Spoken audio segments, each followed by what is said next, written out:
Baka bawi. Ano ba? Good afternoon tuloy. Good evening po, Good mga evening po, Ma'am Good evening. Rama. po. Na-miss niyo po ako last meeting. Last meeting, ano bang nangyari nun? Brown out pala. Thank you po kay Doc Rin na nag-ano, siya po yung nag-take ng aking oras. Pero ngayon, hiyang-hiya naman po ako na hindi tayo magklase. Mapipilitan na naman si Doc. Kagagaling niya sa sakit. Kagagaling. Pero Doc, ang masakit, hinawaan mo ako. Hinawaan ako ni Doc. Pero last week pa po kasi ito, ano po yung my guard po kasi ako, sumumpong. Pero hindi po kasi ako, kabaliktaran ko po kasi si Doc.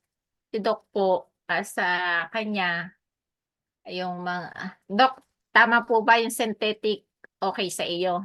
Pero sa akin po kasi, para po ako kasing bata, kahit 4 na oras na po yung gamot sa lalamunan ko, hindi po yan lulubog.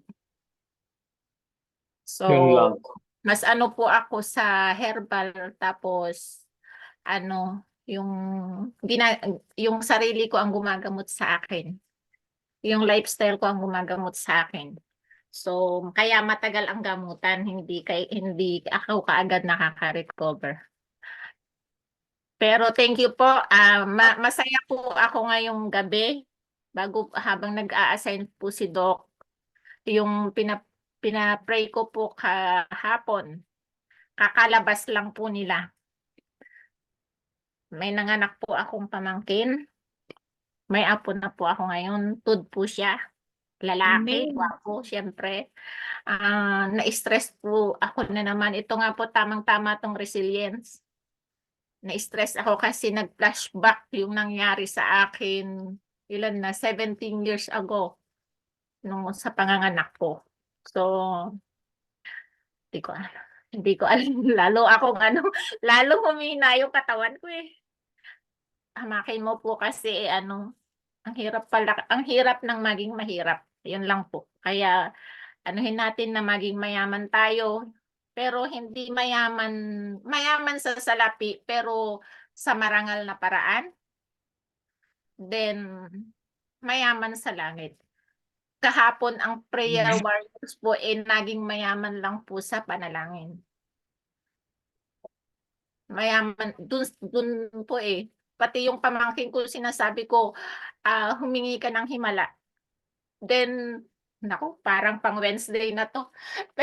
Pero yung himala po, ngayon may katas na yung dede niya. Kaya na niyang buhayin yung baby. Although, di ba, bawal kasi sa hospital yung battle. Nung pang Sabado ng madaling araw ipinanganak yung baby. Hindi ko ma-imagine yung nakikiusap siya sa ibang mother para magpabdedein yung anak niya. Umiiyak siya sa ibang mother na nandun. Parang sa akin, hindi ko kasi kaya yun. Resilient. Okay po. Pero ayos na po yun. Answered prayer na po yun. So far, si Doc Ray, andyan na naman. Trabaho na naman. Kaninang umaga, parang gustong-gusto kong sawayin. Doc, ano na naman yan? Pero ganun po. Binibigyan po tayo ng Panginoon ng power, kalakasan. Sa kanya naman talaga galing lahat ito. Itong gift of life na to. Kaya i-enjoy lang natin habang kaya pa natin. Nahawa na talaga ako kay Doc. Kahit yung isip ko sasabihin niya, kaya mo yan, Carmen. So, kaya ko talaga. Andito na po ako sa sa loob ng kulambo. Kaya hindi na rin po ako mag-open cam kasi yung acid, naka-4 po akong unan na mataas. Naka-elevate po ako ngayon. So, kanina ang nag-pray po si Bursley. Yung may classmate po siya dyan sa bahay. Ewan ko po kung nasa bahay sila ngayon. Si Brother Chris ang magpipray po sa atin ngayon. Let's pray, Brother Chris.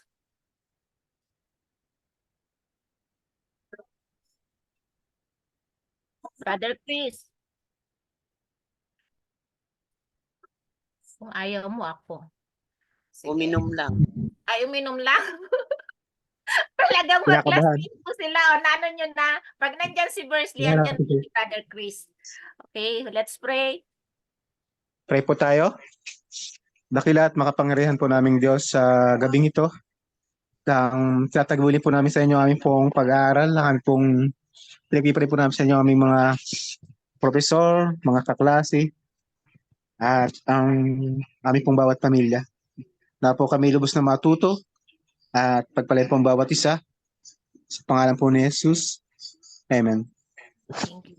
Thank you, Brother Chris. So, ano po yung subject natin ngayon?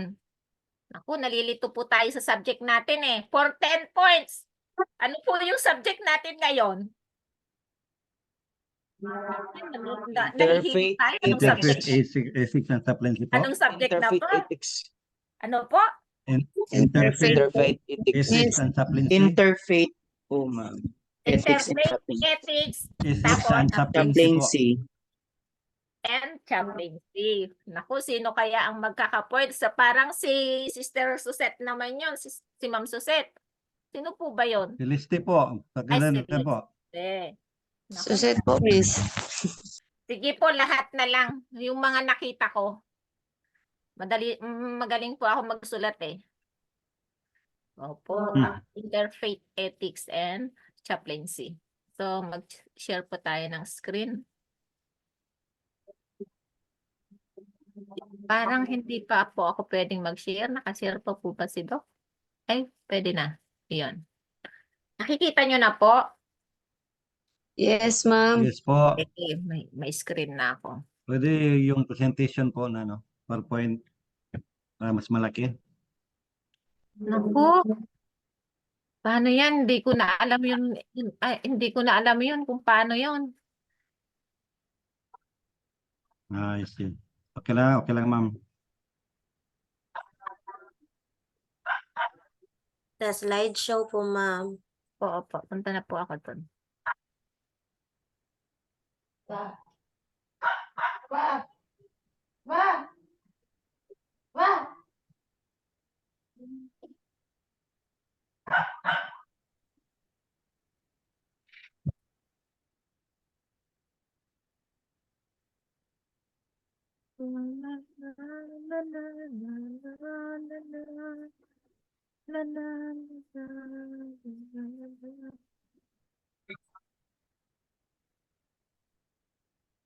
Hindi.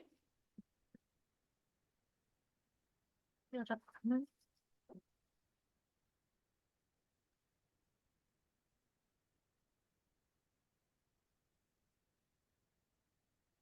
Parang wala naman akong screen. Ano ba yan? Nalola na ako eh. Ayun na, ma'am. Okay na yun ma'am. Pero hindi naka-slide siya, ano po? Hindi po, yes po. Ayan. Ayan na po. Pwede man din may yung parang cup sa baba. Ayun na ma. Ayan na. Okay na po yun. Slideshow na po. Pasensya na po. Iba talaga ang live. Okay po. Hindi ko na po ito na-edit kasi masakit talaga ang ulo ko. Ito po. Last meeting po, ang diniscuss po ni Doc ay tungkol sa ano po? Ano po yung diniscuss niya last meeting? Ano po? Sige po. Yung overview ng historical conflicts. Ano po yung mga yon? About, sino po? Sino po yung nakinig? Ang una, yung ancient word. Pangalawa, ano po yung pangalawa? Sino po? Wala. Hindi po natin natandaan. Medieval po, ma'am. Medieval period. Very good. Sino po yon? Sir Jobber po, ma'am. October. Number 3, ano po yung number 3? Middle Ages. Tama po. Then number 4, yung 19th and 20th century na po. Ito na po yung ano po to. Nag-increase na po yung global communication and transportation, leading to greater awareness and interaction among people of different faiths. Ito na po yung Parliament of World Religions. Ay nagkaroon na po noong 1893. Saan po ito nangyari? Yung Parliament Chicago po. Chicago. Chicago. So, number 5, ano po yon? Yung post-World War II era.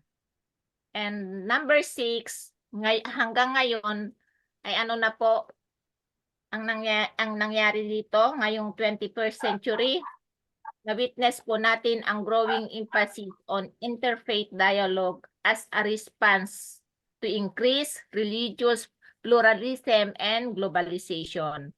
Then, sa tingin po ba ninyo, mayroon po bang hinarap na challenge and opportunities ang interfaith dialogue na ito?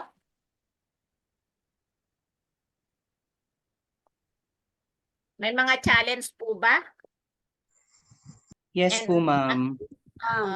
Halimbawa po, paano po nagkaroon ng mga challenges ang interfaith dialogue? Sa anong Like paraan? ano po, ma'am? Theological differences and historical conflicts and political tensions po. Opo, syempre kasi sa ano na nga lang yung magkakapatid na nga lang po, 'di ba? Iisa yung kanyang magulang pero ano 'yan? Mayroon pa rin pagkakaiba, di po ba? May differences pa. How about sa atin? Sa theological differences natin. Yung mayroon din tayong historical conflicts and political tension, lalo na tong political tension. Naalala ko talaga nung elementary ako. Yun lang, hindi mahilig ako sa politika pero hindi naman ako naging politician. Yun lang Marcos at saka ano ba Cory. Pinag-aawayan namin yan. Nagsasabunutan kami ng mga kaklase namin. May paksyon-paksyon kami. Natatawa na nga lang kami ngayon na yun. Ginawa namin yun. Kasi mainit nung mga panahon namin ang Marcos at Cory. Nagsusuot kami ng dilaw kung kami makakori, di ba? Parang mga kalokohan ng buhay. Pero kasi may kanya-kanya po tayong pananaw. Na siyempre, yung pinaniniwalaan natin, natin yan, paglalaban natin yan. Kaya hindi natin pwedeng ipilit. So, may mga challenges po. Then, how about the opportunities naman po sa mga dialogue na ganito? Ano naman po ang opportunity sa pagkakaroon ng interfaith dialogue? Yung ibang naman po, yung ibang classmate natin.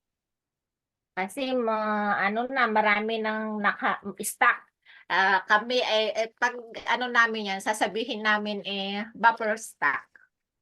Kailangan may stock kami ng mga supplies. Ang dami ng points. Sino naman po? Naku, naman yung kaklase ko dyan, yung ka-roommate ko dyan, naman. Ako po, ma'am. Mag-recite. O sige, Brother Chris ba yun? Hindi. Placido po, Ephraim. Placido. Sister Placido. Sa Naman po opportunities, opportunities?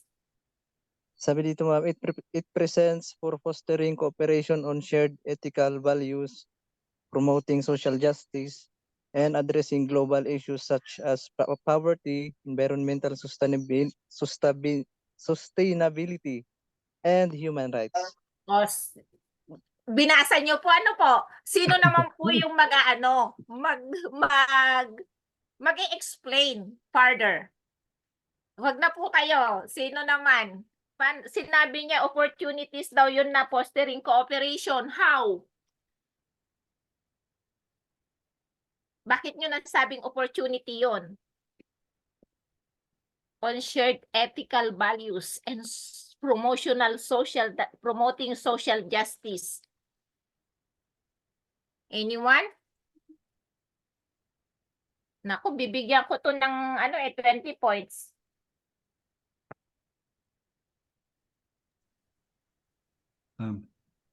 Sino po? Para pang, sorry. Sino po? Para may record ko po, Sige. 20 points. Po? Yan na po. Try ko po. First time ko po nag-attend ngayon. Pero, Pakilala po kayo para may record ko, sir. Romeo Celeste po. Romeo Celeste. Sige po. The opportunities of having interfaith dialogue. This is just like what we are doing in the government here, that interfacing with the different national government agencies. Where's the opportunities that each of the agencies can contribute its goals, visions, and mission that we can gather together for the improvement of each and every one of the different organizations. So maybe in this interfaith dialogue, we can understand the theological concerns of its faith, and we can see in the point wherein we can converge and expand our Christian evangelism, where we can give our inputs, and in the end we can hasten the preaching of the gospel of our Lord and his coming. So it's a point of melting respective faith and making it as one in pursuing the religious activities that has been assigned to each faith. Sir, nagtatrabaho po kayo sa government? Yes po, dito sa province of Davao Oriental po. Okay. We are Sa having always government po sa inyo, halimbawa, paano po ninyo na-address yung kasi sinabi dito, addressing issues such as poverty. Sa government, lagi yan eh, di ba? Kaya nga ang mga programa natin, puro sa mahihirap. Yes po. The different agencies po has also its respective plans and programs to defeat poverty. And such, like the Department of Agriculture, they have the different programs on rice production and marketing, the vegetables, and the other, like the DOST, they have the programs for value adding of the agricultural products. And finally, there will be what we call the marketing and from the point of production to the point of distribution, that the poor among the poor can benefit of the output of its respective agencies operating within the organization of the government po. Parang napapalayo, parang malayo, pero pwede, gusto ko pong i-connect kasi 'di ba sa government hindi naman tayo doon lahat isang sekta, isang denomination, di po ba no? Iba-iba tayo doon eh. Yes po. Wala namang munisipyo, gobyerno o provincial government na puro Adventist. Yes po. Siyempre wala. Malamang nga po isa ka lang doon sa isang agency. Then, nako-connect nyo po ba na mayroon po kayong interfaith dialogue concerning the poverty and environmental sustainability? Kasi yun talaga yung tutok natin sa gobyerno po. Natatakel po po? Yes, we have a Registered. provincial spiritual development program po, wherein all religious leaders converge together to address issues such as poverty and other issues relevant to the development of each one. Okay. Ma'am, can I add? Go ahead, sir. Good evening, everyone. Regarding po sa interfaith dialogue, we would like to share with you yung practice namin dito sa Zamboanga Peninsula Mission. We all know that Zamboanga is many of the residents here, at least 40% of the residents here are Muslims. So, ang ginawa ng ating mga administrators, we have interfaith dialogue with Muslims. That is why malakas dito sa amin yung tinatawag ma'am na AMR, Adventist Muslim Relations. Mm. Na tuwing mag-Ramadan, pag nag-fasting man yan sila kung araw, pero kung pag gabi na, kumakain yan sila. So what our administrators did here, nagluluto sila ng pagkain, dinadala doon sa mosque nila. Doon, nagkainan sila, and we have trained pastors kung paano mag-deal sa kanila. By God's grace, pag may mga malalaking gathering dito sa aming mission, nandoon din yung mga imam, and in fact, they are recognized and welcome sa mga programa. Kaya lang, we have this policy, tell no one policy. Hindi natin ini-expose yung mga imam sa ating mga FB, sa ating mga Hope Channel, kasi baka pagalitan naman sila sa kanilang mga kasamahan. Yun po ang isa sa mga interfaith dialogue na nakikita naming effective dito po sa amin with the Muslim brothers. Thank you, sir. Punta na po tayo sa topic talaga natin ngayon. Nandito na po tayo sa letter B, Roots of Interfaith Dialogue. Bakit kaya kailangan pa nating ugatin kung saan itong interfaith dialogue nagmula? Naugat nyo na po ba yung mga ninuno nyo? Saan tayo nagmula? Nako, mahirap na. Baka evolution pa ang ating mapag-anuhan. Interfaith dialogue has its root in the historical and cultural interaction between different religious traditions, while the specific forms and motivation for interfaith dialogue have evolved over time. Several key historical contexts have contributed to the development of this practice, and ang number one ay ancient trade routes. Sino pong gustong magbasa? Ako po, ma'am. Sir Ephraim. Go ahead, sir. Ancient trade routes. The ancient trade routes, such as Silk Road, facilitated the exchange of goods, ideas, and cultures among diverse civilizations. As people from different religious backgrounds came into contact through trade, there was an opportunity for cultural and religious exchange. Dito po sa palakihin ko ha. Ay naku, ano ba? Ito po ito po yung habang habang naglalakbay sila, habang nakikipag ang trading. Yung mga merkado ito sa mga merchants nag-i-exchange sila ng kanilang mga goods. Mayroon na ring exchange of ideas. Ano po to sa Araling Panlipunan? Max. Sige man naman. Delbert. Magre-recite ka po, Ma'am Labon? Gawas. Una kami Papalitan ng mga produkto, ma'am. Opo, nagpapalitan sila ng produkto, at sa pagpapalitan ng mga produkto, meron na ring palitan ng mga Ideas. mga kultura. So dun yung unang roots ng ating Wala. Nadala ang kay bro? interfaith dialogue. May magre-recite po? And number 2, Ancient Philosophy and Academia.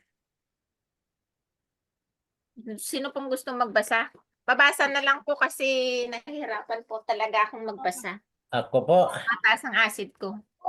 In ancient Greece, scholars like Pythagoras and Plato engaged in discussions about spirituality, ethics, and the nature of the divine. These philosophical dialogues laid the groundwork for intellectual exchange that transcended religious boundaries. Then, punta po tayo sa number 3, Islamic Golden Age, Ako po, ma'am. Rachel.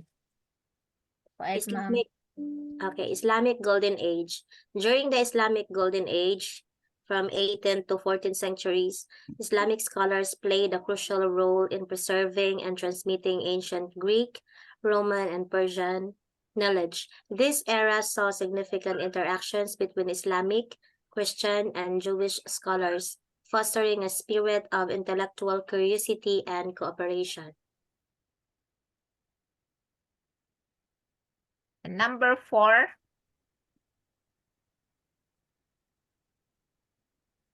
Abrahamic ma'am. interactions. I will read, ma'am. Go ahead, Sir Pableo. Judaism, Christianity, and Islam share common Abrahamic roots. Throughout history, these religions have engaged in dialogue, albeit sometimes through conflict. The shared narratives and religious figures provide a basis for discussion on commonalities and differences.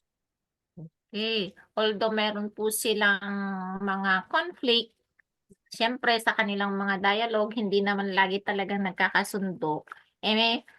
Meron po silang, nagsishare din po sila about their religion. At yun po yung basis ng kanilang discussion sa kanilang commonalities and differences. So, meron ng interaction, ano po? And number 5, colonial and empirical encounters. Colonial and imperial expansion brought diverse cultures and religions into contact. While these encounters often led to conflicts, they also created opportunities for dialogue and cultural exchange as people sought to understand and coexist with one another.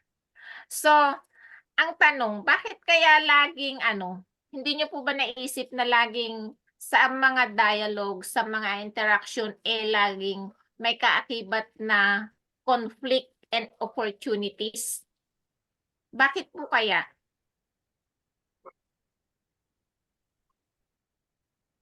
Reserve. Kasi meron po tayong topic na communication. Yan na po advance ano na po yan, assignment. Advance assignment po. Mag-ano na po kayo, mag-research na po. Bakit laging may conflict and opportunities lagi kapag meron po tayong mga dialogue o mga encounters o mayroong mga pinag-uusapan sa church nga lang natin eh. 'Di ba? Hindi laging magkakasundo kaagad. Magka-come up kaagad sa decision na yung body okay. May ko-kontra at may ko-kontra. Advanced assignment. And number 6, modern pluralism and globalization. Ito na po yung modern era na. Nagkaroon na po tayo ng technology, nakaka-connect na po tayo. Ano po yung kabilis po ng technology. Dati nagsimula lang tayo dun sa 3210 ba yun na cellphone. Pero ngayon, nakikita na andito na tayo sa platform, sa cellphone, nagkikita-kita na po tayo. Then meron na rin pong migration and globalization has led to greater religious diversity within the society. This pluralistic context has necessitated dialogue to foster mutual understanding, tolerance, and peaceful coexistence. That's 825. And number 7, interfaith organizations and initiative. Eto na tayo, nasa 20th century. Various interfaith organizations and initiatives emerged with the explicit purpose of promoting understanding and cooperation among different religious communities. This organization often work towards common goals such as peace, social justice, and environmental stewardship. So may yung mga iba't ibang sabihin po natin na religious organization meron na pong mga dialogue. Parang nagkakaisa na, hindi na batikos dito, batikos doon, kasi meron po silang may goal sila, etong peace. Kasi nakita natin na puro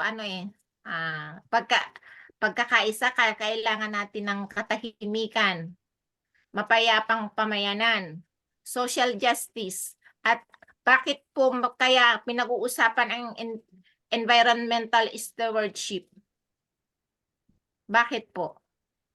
Ang mga interfaith organization ay mayroon ng isinusulong na ganito, may initiative na sila ang environmental stewardship ay kailangan ng pag-usapan. Makabuo kung paano, ano po to?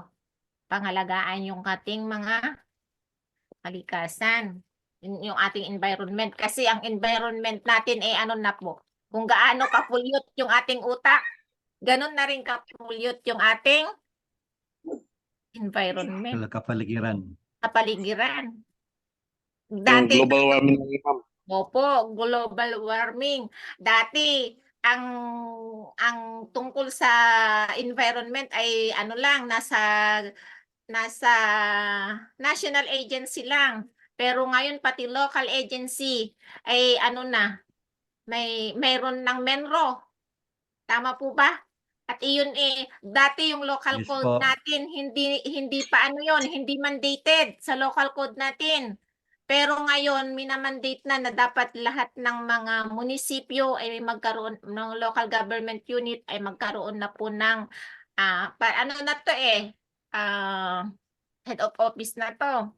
Mandatory na din. Department head na po. Department na po. Department head, opo. Kasi nandun nakita na kailangan na protection ba? Pero sa tingin nyo ba may magagawa pa kaya? Pero at least, na lang. Adaptation na lang po. Adaptation Opo. at mitigation. Opo. Wala na din huli na. Huli na ang lahat. Kinalbo na wag na tayong magbanggit. At baka may pabor doon sa taong yan Diyan na naman, may Tama. conflict na naman. Kasi, nako, supporter pala siya doon. Di ba? Kaya advance assignment natin yan. Bakit sa mga dialogue laging may conflict pero may opportunities? And number 8, religious freedom movements. Movements advocating for religious freedom and tolerance have played a role in encouraging interfaith dialogue.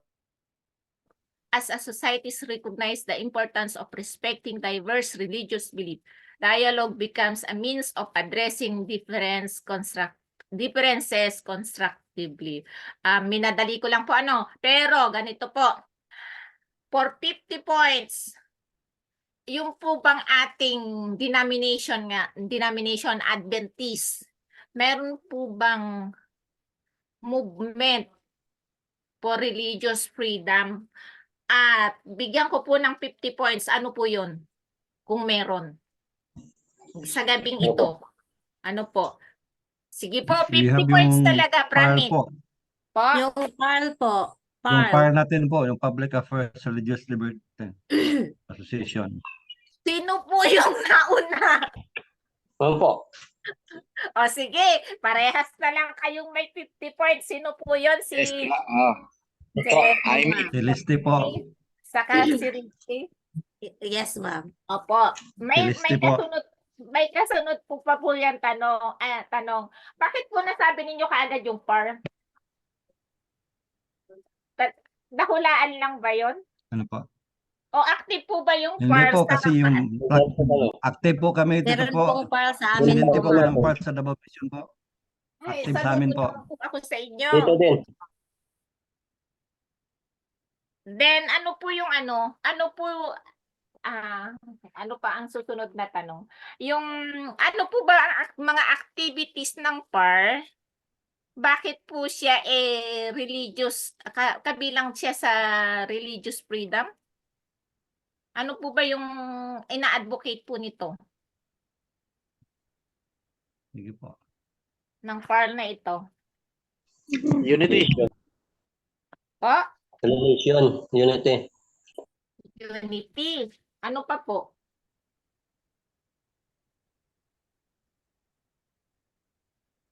Unity. Ano pa po yung ano po ba yung mga activities ng PAR? O sige, activities na lang. Member. Community service. Community service? Kapo.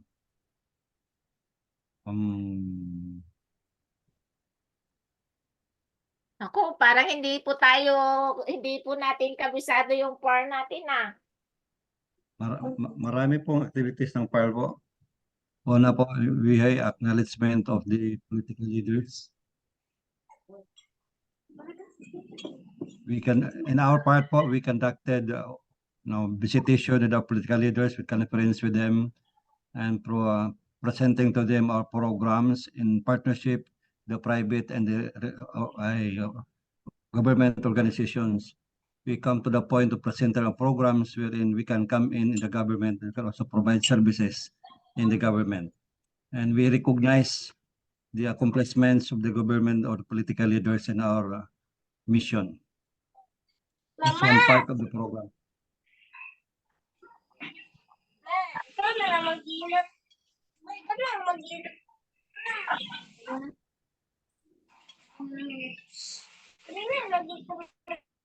So, yung pong PAR po ba natin nagiging effective tool po ba ito?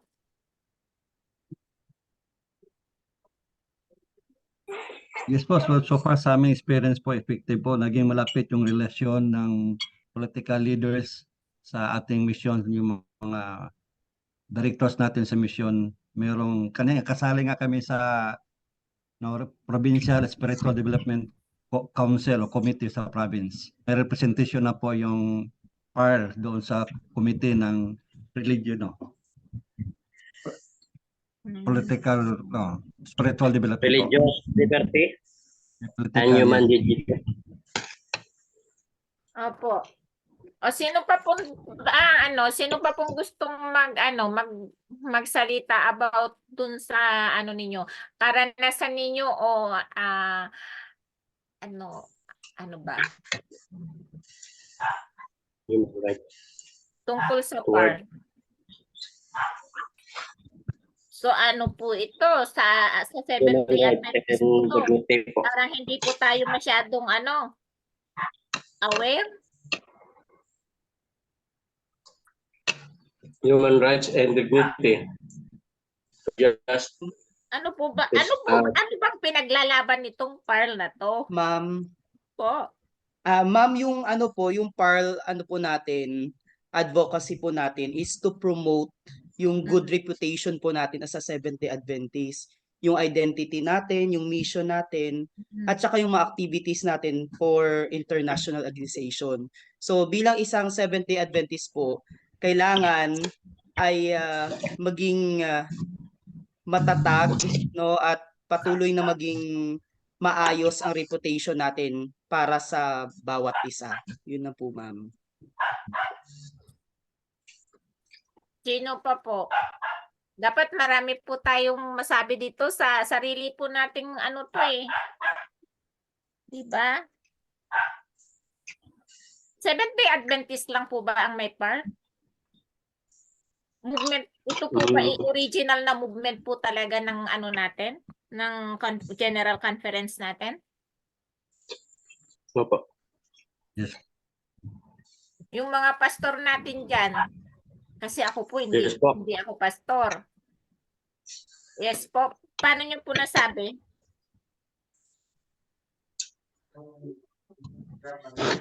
Hindi, kasi ano po, kaya ko po gusto itong talakayin, napaka sakit sa ating mga Adventist na yung sarili natin hindi tayo masyadong aware, hindi tayo acquainted. Meron pala tayo nito. O ito po ba talaga ano lang sa atin po talaga ito, yung pearl na to?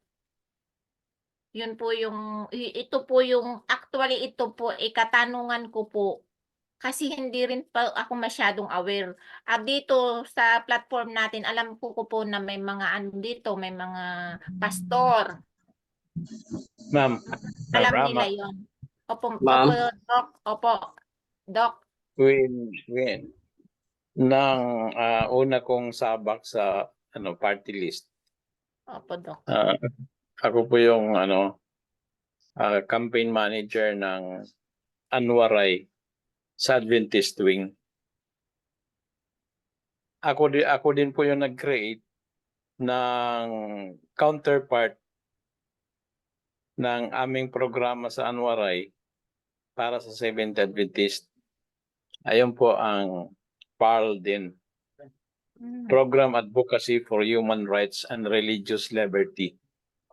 Ang pinaka-main namin na thrust ay ang ipaglaban ng ating religious liberty sa pamamagitan ng pag-promote ng Sabbath-free na mga examinations sa ating simbahan.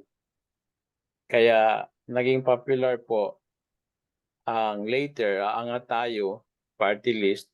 It is because of that program na ipaglaban natin ang ating karapatan upang makapag-exercise tayo sa tinatawag na libreng education, yung Sabbath-free education, Sabbath-free examination. At yun po ang pinukusan talaga namin na i-promote. At ang aming ka-partner dyan sa Seventh Adventist Church ay yung PARL. Kaya kami sa Congress, meron kaming Program Advocacy for Human Rights and Religious Liberty. Sa ating church, meron ding PARL na simple lang, which is championing, kumbaga. Ayun talagang ng ating church is to champion the so-called religious liberty sa ating simbahan.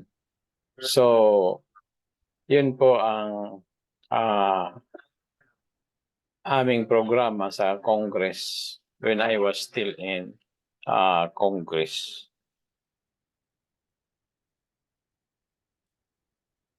So, Ano ang acronym ng PARL, sir? program yung sinabi nito, program Affairs, Advocacy Religious for Liberty. Public Affairs Liberty. Religious liberty. Public Affairs and Public Religious Affairs Liberty. and Religious Ang Liberty. sa Seventh Adventist, Public Public Affairs Affairs and and Religious Liberty, PAL. Sa amin naman sa Congress, sa party list, Program Advocacy for Human Rights and Religious Liberty, PARL, pero may HR pa kami sa sa gitna.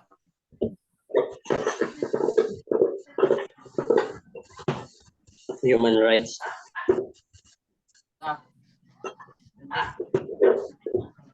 Siguro ang iba sa inyo nakabasa ng leaflet. Kasi nagpa-imprinta po ako dyan ng leaflet sa PARL.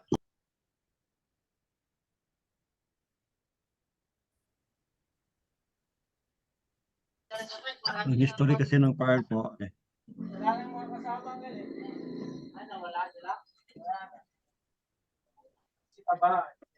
Ibig sabihin po, tayong hindi lahat ng Adventist. Alam po ito, siguro po. Hindi lahat ng church, mga local churches, din ito. Kumbaga, nare-recognize itong natin na to. Itong, ano bang tamang tawag dito? Movement? Hindi naman siya organization. Ano natin siya, parang Department po yan. Association po. department. Department po yan ng church natin. Department po siya ng church, pero may mga local church na hindi po siya nabibigyan pansin. Parang ganon. Parang din. Parang Walang, ito. ma'am, hindi kasi ho nila alam ano po yung function ng PARL sa church. Public Affairs and Religious Liberty. For example po, alam mo, magkakaroon po ng mga SCS, Adventist Community Services. Dapat kasama po dyan yung PARL na department kasi nakikipag-usap po siya sa mga, alam mo, kahit sa barangay lang siya, barangay council sa kapitan, nakikipag-usap siya kasi public religious liberty yan Kumbaga, siya po ang nakikipag-communicate dapat sa mga tinatawag na bagay na programa na iglesia na ito po ay makatulong sa barangay. Yun po. Hindi ho nila alam yung department po na yan sa ibang mga iglesia kaya hindi po nagpapangsyon. Ano po yun? Sabi niya dito, sabi ni Google, the Public Affairs and Religious Liberty Department of the General Conference of Seventh-day Adventists exists for one simple reason. We work to position the Seventh-day Adventist Church and its services to a standing of credibility, trust, and relevance in the public realm. Kaya po nakot po ako ng atensyon ko kanina nung naghahanda po ako ng presentation ko. Lahat kaya ng Seventh-day Adventist acquainted dito, 'di ba? Parang parang nalungkot tuloy ako na yung ako mismo hindi ako masyadong acquainted. Depende po sa Depende po ma'am sa district pastor. Kasi mayroon mga district pastor na in-introduce sa bawat church na kanyang nasasakupan. Mayroon naman na hindi gumagawa ng ganyan kasi iba kasi ang kanilang program. Ang PARL po kasi mga kapatid ay talagang hindi yan mawala sa ating iglesia dahil departamento po yan. Maliban lang sa mga iglesia na konti lang talaga ang numero ng mga kapatiran dahil hindi siya napaglagyan ng anong tawag dito, leader or anong tawag dito, coordinator. At ang PARL ay dyan po kung hindi ako nagkakamali mga kapatid, yung AdPro natin, no? At isa din sa function ng ating isa sa mga function ng PARL ay pagbigay protection po, no? Pagbigay protection po sa ating iglesia lalo na sa mga kapatiran na kung saan sila ang tawag dito, lalapit kung sa panahon na sila ay magigipit dahil sa kanilang sa ating pananampalataya bilang Adventist. So, meron po tayong PARL, no? Para po ay siyang departamento na mag-facilitate sa legal at sa lahat ng bagay legal para po maprotektahan ang ating iglesia at ang ating mga kapatiran. So, yan po mga kapatid.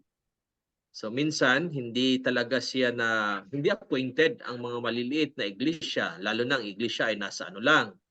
Dati nagiging 50 at ngayon ay nagiging ano na lang, iilan na lang. So sa panahon ng election, so dahil hindi masyado siyang sa ganong klaseng iglesia, hindi siya functional. So hindi siya nalalagyan, ang mga elders na lang, deacons, at yung iba pang mga importanteng mga departamento ang nabigyan. Pero dahil sa ating mga district pastors, sila po ang nag-orient sa atin at doon sa mga iglesia na hindi nalagyan ng ano, kasi nire-report yan eh. May isa yan sa ibigay na report kasi sa bawat yearly, di ba? Yearly yung ano natin, election, depende din sa iglesia. Ang iba ay ano na lang. Pero yung ano talaga, yung anong tawag dito, yung iglesia na konti lang ang mga kapatiran, so ang nangyayari, nilalagay na lang. So may mga doble-doble na nga yung inilagay doon pero hindi niya alam na inilagay pala siya sa departamentong yon. Kaya nga tama na ang paggamit ng ang function ng ating ano sa panahon na tayo ay meron tayo mga public may public exposure tayo or interaction sa pamamagitan ng mga outreaches natin. So diyan po papasok ang ating PARL.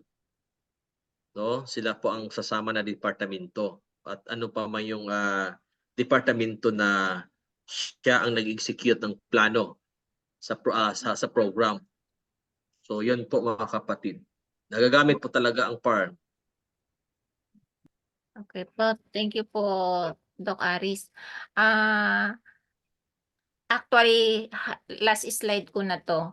Parang gusto ko lang pong Doc, Ma'am, po. bigyan ko kayo ng idea, no? Pag ang ating PAL kasi mayroong publication din 'yan, no? Pag mayroong Adventist na nagiging politiko at may na-contribute siya na maganda sa ano upang makilala ang church, pinapublish siya sa ipinapublish sa ating publication sa PAL publication. So, ang mga nabasa ko na noon ay katulad ng naging presidente, naging prime minister yata yun sa Africa na Adventist. Pinablish po yan sa PAL. Basta anything related sa public affairs na makikilala ang Adventist sa pamamagitan ng kanilang pagiging involved sa public, ina-publish yan sa public affairs natin. So, yun. So, it is more of, kung sa company pa yan, yun po ang pinakasi, corporate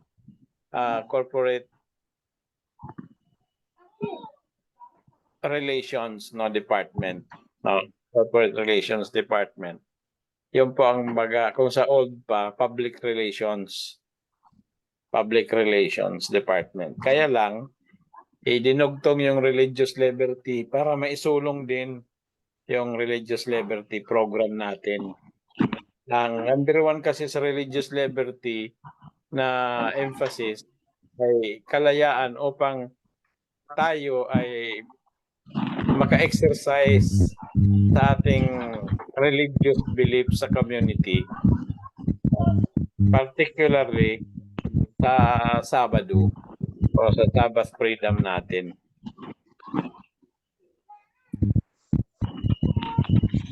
So, ano po pala, dapat itong PARL, ano po tayo, acquainted po tayo dito bilang Seventh-day Adventist. Na medyo nga po medyo malungkot lang din ako.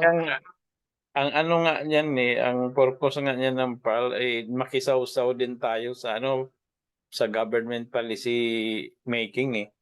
Opo. Like for example, policy issues sa government na tayo po makapagpahayag din, makatulong. More on social issues. Yun na nga po, kaya na-mention, mas maganda yun na-mention mo yan. Kasi part talaga yan sa activity ng interfaith dialogue din. Very much related din sa interfaith dialogue. Ano lang po kasi Doc yung mga una-una noon, base lang po ito, ang sasabihin ko po, base lang po dun sa observation ko lang. Yung masyado lang po kasi tayong strict na parang tayong mga Adventist, hindi tayo pwedeng makisawsaw pag sa politika na yung may pag-uusapan ng tungkol sa actually, kahit naman yung unit ng family natin is politika yan. So, Ito yung ano lang Prof. tayo Carmen, po. ito yung mission statement ng PARL. Babasahin ko saglit. The General Conference Department of Public Affairs and Religious Liberty mission statement. First, the General Conference of Seventh-day Adventist Department of Public Affairs and Religious Liberty, PARL, will act as the point of contact with governments and general matters and foster a clear understanding of the Christian's duty to God and government. Second, the department will act as the point of contact for inter-church relations, represent the church before international entities, and network with non-governmental organizations. Third, the department will inform the church of significant trends in the religious and political world that impact liberty. Fourth, the department will take positive action to protect and promote religious freedom as the fundamental human right. This includes freedom of conscience and belief, freedom to worship, and freedom for the unrestricted activities of the church. So more on legal matters po talaga ang hinahandle ng ating PARL. Purpose statement. The General Conference of the Seventh-day Adventist Department of Public Affairs and Religious Liberty exists to represent the church before governments, international organizations, and other religions, always endeavoring to make good relationship. PARL monitors and interprets current events that may reflect on prophetic scenarios. PARL promotes and maintains religious freedom around the world and assists members of the Seventh-day Adventist Church who are discriminated against or persecuted for practicing their beliefs. So yun po ang kabuuang mission and purpose statement ng ating departamento na PARL.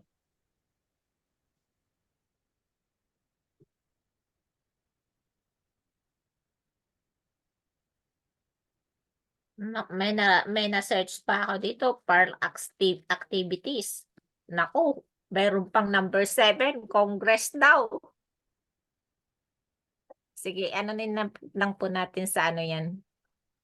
Yes, more on political talaga kasi kailangan natin makipag-engage para hindi po tayo maiwan at updated po tayo sa mga bagong panukala or batas na in-approve na sa natin. At kung sakaling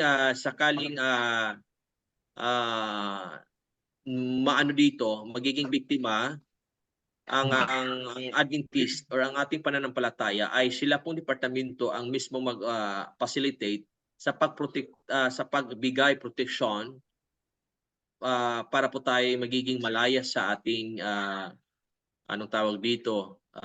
mga practices. At saka kaya nga ang kadalasan na mga nasa departamentong ito ay mga legal expert po sila. So kaya meron tayong mga abogado na talagang sila ang nag-handle nito, mga kapatid. Kagaya sa nangyari sa mga mga pangyayari na may mga nahuhuling mga Adventist dahil sa ganitong mga issue, sa ganitong ano. So kung sakaling may ano tayo, no? Kung ang departamento natin may maitutulong depende sa sitwasyon. So yun ang mangyayari. Ganon din sa ngayon sa ating ano tawag ano tawag dito? Nung nakaraan ay may ano po kami, may convention po kami dito sa ADPRO and ASI.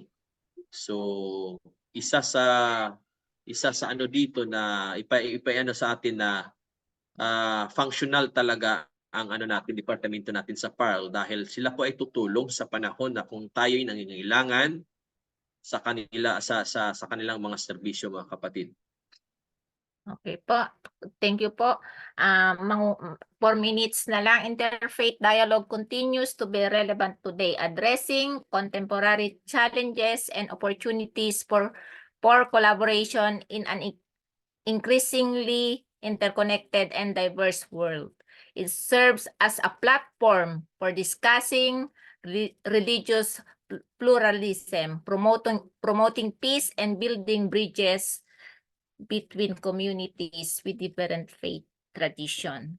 For our assignment, paki-screenshot na lang po. Di ba diniscuss po natin yung 8 roots, nako, doble, 8 roots of interfaith dialogue. Mag-choose po kayo ng isa and do further research on its significant contribution that we are enjoying today. Then number 2, cite an example that you have known that the goals of interfaith organization in their dialogue have already been achieved. For example, yung kanilang isinusulong ay common goals for peace and social justice. Na mag-research po kayo kung ito bang sinusulong na to na na-achieve na natin o hindi pa. Kasi kung hindi pa, anong gagawin natin? Diba? Yun na po. So, for our closing prayer, may we request Ma'am Suzette. Lagi kasing nagpo-plus yung kanyang, na-miss ko siya. Na po, na screenshot na po yung assignment. Sabi mo, Brad?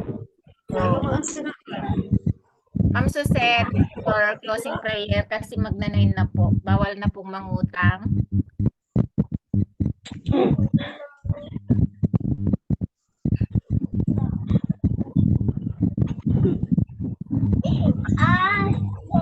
O si Ma'am Amy na lang.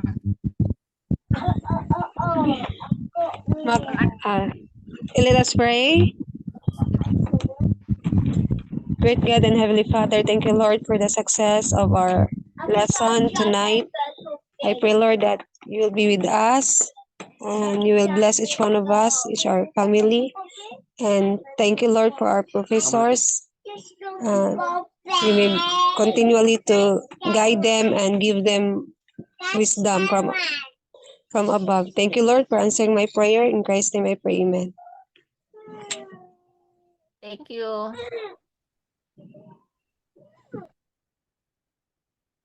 Subject na po ni Doc Arnel.